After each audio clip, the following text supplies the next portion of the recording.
Hey guys, in this video we're going to be unboxing the iPod Touch 5th generation. This is a 2012 Slate edition. As a matter of fact, they don't even make this color option anymore. This model I've actually owned for a while, and it is now running iOS 7 as opposed to the sticker which shows iOS 6. But I wanted to go ahead and unbox it and give you a fresh first look at this 5th generation Apple iPod Touch. So when you open it up, you just simply pull it out of this clamshell-like design, and then when we're in the device itself, it sits here on this tray, very thin, very light. It's got the sticker now, which includes the iOS 7 sticker instead of the iOS 6 sticker that we have here. Opening up this pamphlet, you'll find the Hello Guide, which covers all of the features of iOS, as well as a couple of Apple stickers, which is still pre-included with the iPod Touches today.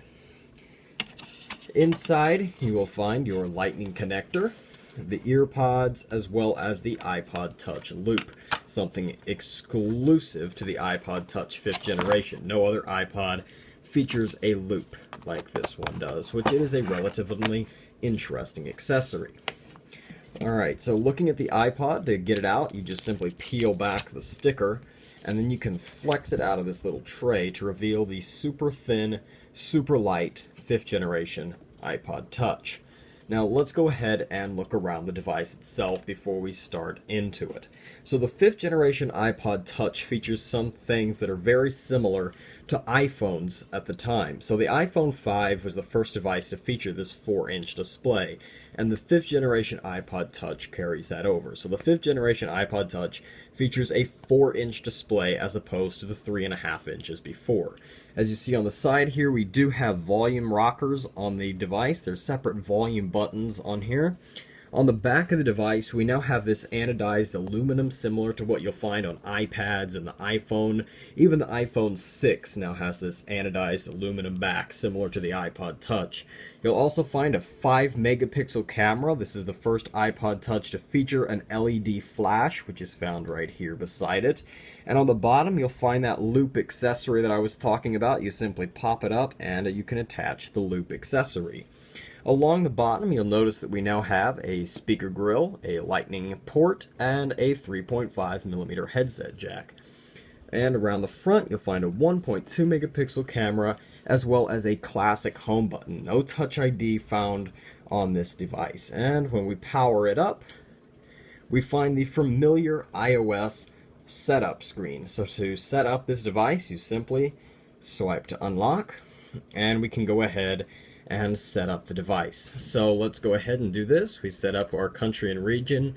We can go ahead here and pick a Wi-Fi network. Let me go ahead and set this iPod up real quick and I'll be right back. Okay, so I just finished setting up the iPod, and once we do, you can see that we're greeted with the familiar iOS 7 style. If you've ever used an iPhone or an iPod Touch in the past, you should feel very much at home with this device. It's not that much different than iOS devices in the past. It is, however, running iOS 7 now, as well as you can upgrade to iOS 8.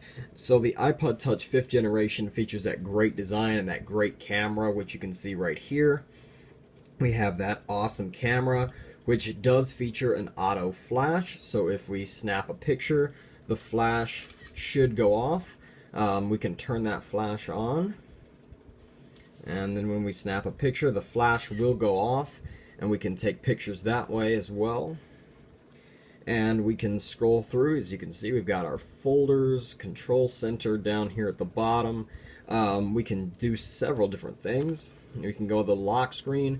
You're now prompted to set up a password when you create your iPod and you log into it for the first time. You are asked to make a password. So let's take a quick look at this iPod in comparison to the 4th generation of the iPod Touch. So as you can see, this iPod is quite a good bit thinner than the 4th generation of the iPod Touch. The camera is a lot bigger, and it does feature a lot more features with this camera, such as panorama, square mode, an LED flash, 1080p recording. Down at the bottom, you'll see that we've shaved off quite a bit from the 30-pin connector to the Lightning. The sides here have switched just a little bit. The screen is definitely a good bit bigger, and it's quite a good bit resolution-wise better as well in comparison. So as you can see, these are both some pretty good iPods. This iPod has now been out for a while, and the 6th generation is expected to come out sometime next year. So if you're buying an iPod, take that with a grain of salt, because there is no iPod yet. For 2014-15, there is no new iPod Touches yet. So maybe they'll have a new iPod, maybe they won't. So don't let that, distract you from buying one of these for Christmas, maybe, if you're looking for one.